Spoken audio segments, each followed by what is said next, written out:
vamos a hablar hoy, que es en este caso Rabbi Akiva, que fue uno de los principales, ¿cómo le podríamos llamar? De los principales maestros que fueron los que dieron forma a lo que conocemos en la actualidad como lo que va a venir siendo la Kabbalah. La primera, en principio, la palabra, bueno, leyéndoles aquí lo que les traigo para poder, para poder convidarles de este conocimiento que estoy yo aprendiendo y que lo estamos compartiendo, perdón. Entonces les voy a ir mencionando lo que tengo por aquí.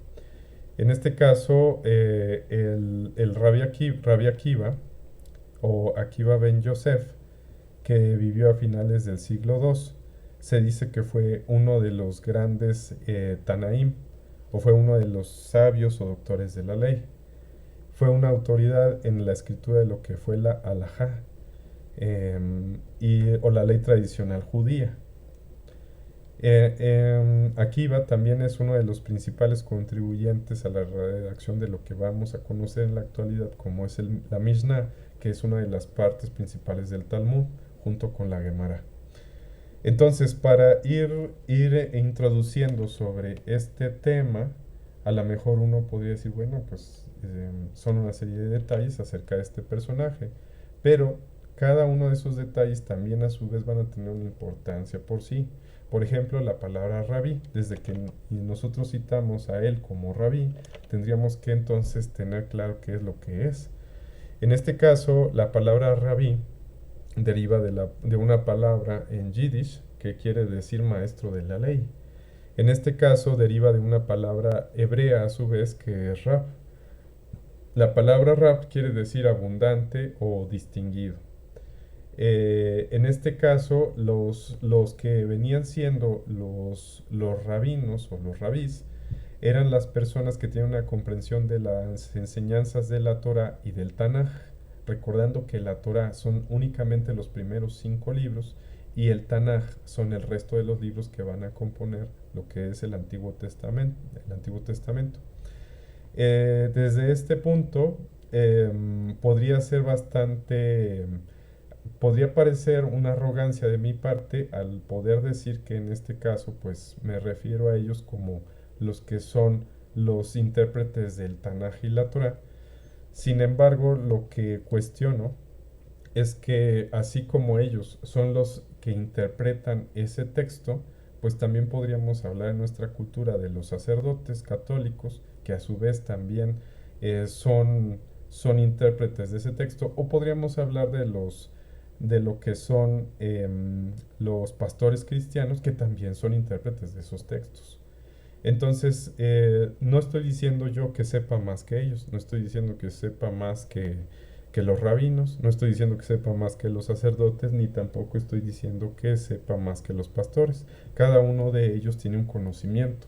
Sin embargo, lo que estoy tratando de decir es que son personas, si bien bastante preparadas, pero desde un enfoque particular, en cual en ese enfoque en el que ellos son especialistas, ellos son los que tienen el conocimiento y la verdad legítima, y el resto de las personas que estudian estas enseñanzas no lo son. En este caso los rabinos dicen, yo soy el poseedor del conocimiento de lo que es el Antiguo Testamento, y pues los sacerdotes católicos no. O los sacerdotes católicos dicen, yo soy el poseedor del conocimiento del correcto de lo que es la interpretación de las escrituras, y los pastores cristianos no, y así sucesivamente. En este caso, pues no sé, ¿ustedes qué piensan? ¿Quiénes creen que sean los poseedores de la verdad acerca de estos diferentes grupos? ¿O ustedes quiénes creerían que no lo son? ¿Alguien que nos quiera hacer algún comentario?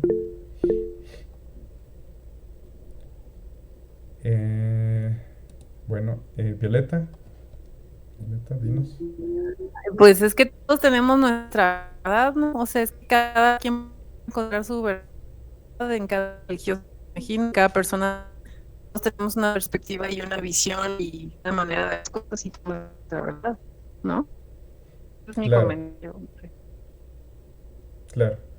Sí, un poquito distorsionado, yo creo, por el internet, pero lo que nos mencionaba Violeta es que cada uno de nosotros tenemos nuestra propia verdad. Entonces no somos nadie para decir que ellos no son los poseedores de la verdad. Claro que lo son, solamente que son los poseedores de su propia verdad. En este caso, desde mi enfoque particular puedo poner en duda su conocimiento, pero no desde el suyo. Ellos tienen sus años, su experiencia dedicada, y todo eso les ha traído, les ha revelado conocimiento de importancia y de valor que les ha dado o que les ha conformado su comprensión acerca de las enseñanzas y también acerca de los textos sagrados. Entonces, si yo los critico a ellos o los discrimino a ellos, pues también sería como discriminar el resto de las religiones y el resto de de las creencias y decir que las demás, que esta es válida, por ejemplo, y que las demás no lo son, lo cual tampoco lo afirmo. Entonces, todas las tradiciones y las diferentes enseñanzas nos vienen a aportar o a traer un conocimiento que nos va a nutrir y que nos va a fortalecer. Sobre todo va a tener un efecto para ayudarnos a mejorar.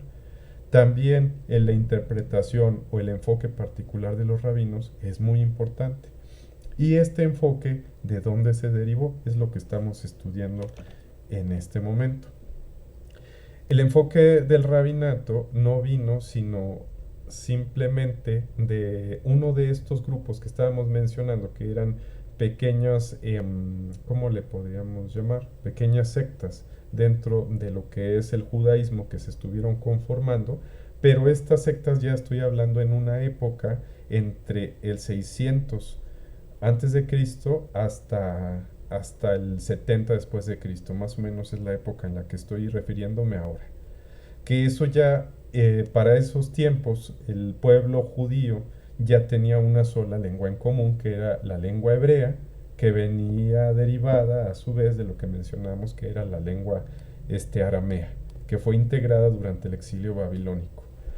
Entonces, los primeros grupos que empezaron a conformar esta interpretación exegética. ¿Qué es exegética? Es la interpretación teológica de tipo judía. Esta interpretación teológica de tipo judía vino a partir de una pequeña secta conocida o que se le conoce hasta la actualidad como lo que venía siendo el grupo fariseo. Muy famoso por aparecer en los textos del Brit, ¿cómo se llama? El Brit Hadashah, en este caso el Nuevo Testamento, con los personajes con los que discutía de manera continua Jesús. Entonces, los fariseos son un tipo de secta que se forma desde el 550 a.C. Ellos mencionan desde su tradición que se formó después del exilio babilónico, y algunos otros mencionan que en realidad fue a partir de cuando se dio lo que fue la dominación por parte de los pueblos persas. Como sea, esta tradición asumió el rol de hacer una reinterpretación de los textos bíblicos y de ellos promoverse como los verdaderos y legítimos intérpretes de lo que viene siendo la Torá y el Tanaj. Hasta las épocas del siglo III antes de Jesús empezaron a haber situaciones dentro del pueblo judío muy duras acerca de corrupción, en las que se tenía por parte de pueblos vecinos, como lo que venían siendo también influencia de algunos como los griegos, que estaban invirtiendo dinero para apoyar a lo que venían siendo los políticos de esa época, y entonces tratar de que estos pequeños grupos políticos pusieran o eligieran a los dirigentes que se iban a estar desempeñando, a los que iban a tomar el control de estos pueblos que se estaban dando en ese momento. Una de esas situaciones que tuvo un efecto muy importante va a ser hasta la época de lo que va a ser la destrucción del segundo templo, porque en esas épocas había la inversión de pueblos, en este caso, como mencionamos, de pueblos griegos, para hacer la elección del sumo sacerdote, del Cohen Agadol, lo que conocemos en la actualidad como el equivalente en la Iglesia Católica al sumo pontífice o al papa. Entonces, en el pueblo judío también existía un líder espiritual que estaba por encima del resto de los líderes espirituales, que era el Cohen Agadol. En este caso, el sumo sacerdote, y pues tenía un poder pues muy grande sobre el resto de los demás grupos. Cuando se empieza a hacer demasiada evidente la corrupción que se estaba llevando a cabo dentro de este pueblo, empezaron los pequeños grupos a levantarse de manera política y a luchar porque esto ya no siguiera siendo así. Entre ellos salió el grupo acerca de los fariseos, el grupo de los macabeos y el grupo de los saduceos. En particular, los que compitieron al final por quedarse con la interpretación correcta de las escrituras fueron el grupo de los fariseos y el grupo de los saduceos.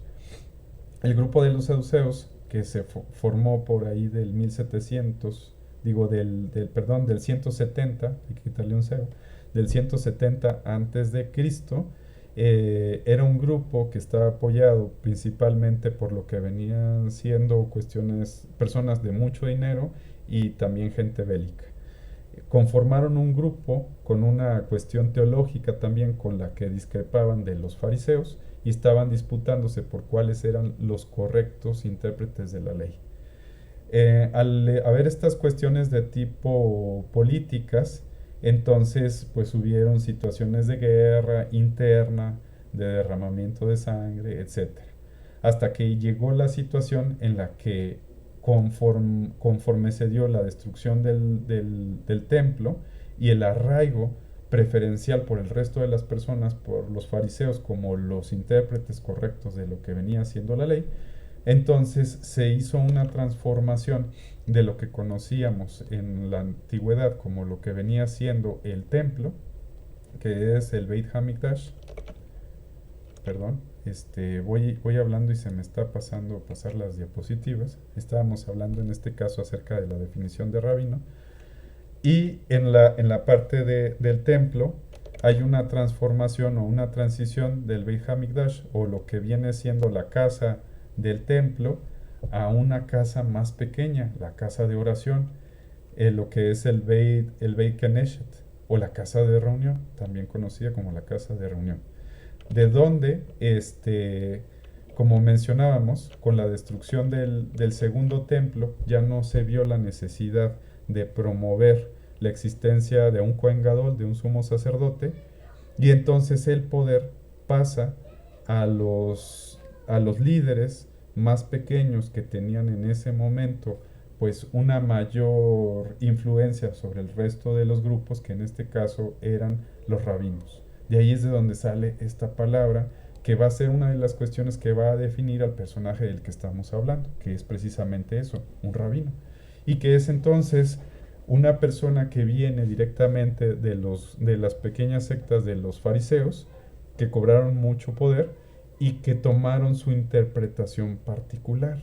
O sea que estamos mencionando que simplemente en otras épocas anteriores a lo que fue la destrucción del segundo templo, no existía una sola interpretación de la ley. Habían muchas interpretaciones de la ley y la que predominó o la que ganó fue la que propusieron los grupos fariseos, que fueron los que se iban a convertir después en el rabinato. No sé si hay algún comentario hasta aquí. Mira, esta es una parte histórica muy interesante, ¿no? Porque, bueno, voy a esperar a que llegues más adelante, pero este grupo de los fariseos luchaba por una causa basada en su verdad, ¿no? Lo que mencionabas previamente. Pero luego con el tiempo, de entre todo ese clúster de fariseos que lucharon por algo que ellos consideraban lo mejor, de entre todo ese clúster vino una debacle, y hay historia, ¿no?, que lo menciona, que se empezaron a enrolar en la política, y fue más sobresaliente cuando vinieron del Imperio Romano, ¿no?, donde inclusive se vendían para que el pueblo, como los fariseos, sea la autoridad